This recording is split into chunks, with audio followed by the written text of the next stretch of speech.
आता शिर्डी माझे पंढरपूर ही आरती होईल।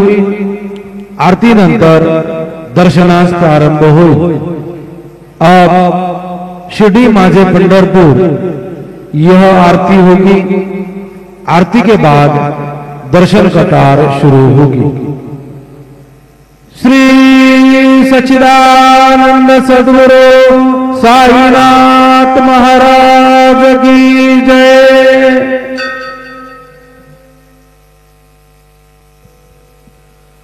ओम ऐशत खंड विखंडित रुंड वितुंडित शुंड गजाधिपते रिपु गज गंड विदारण चंड पराक्रम शुंड मृगाधिपते निज भुज दंड निपातित खंड विपातित मुंड भटाधिपते जय जय हे महिषासुर मर्दिनि रम्यक परदिनि शैलसुते पद कमलं करुणानिलये वरिवस्यते अनुदिनं सुषुवे अये कमले कमलानिलये कमलानिलयः सकतं न भवे तव पदमेव परं पदमित्यनुशीलयतु मम किन्न शिवे जय जय हे महिषासुरमर्दिनि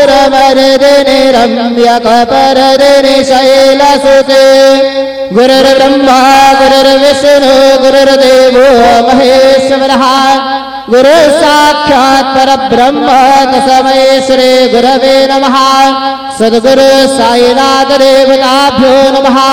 प्रातःपूजनार्थे गन्धाक्षतपुष्पैः सम्पूज्य अदधूपः वनस्पतिर्सोदभूतो गन्धाढ्यो गन्धोत्तमः आग्रे सर्वदेवानां धूपोऽयं प्रतिगृह्यताम् धूपमाघ्रापयामि साज्यञ्जवर्धसंयुक्तं वह्निनायोजितं मया दीपं गृहाण देवेश त्रैलोक्यतिविरापः दीपं दर्शयामि दीपानान्तरेण उपहार नैवेद्यं निवेदयामि।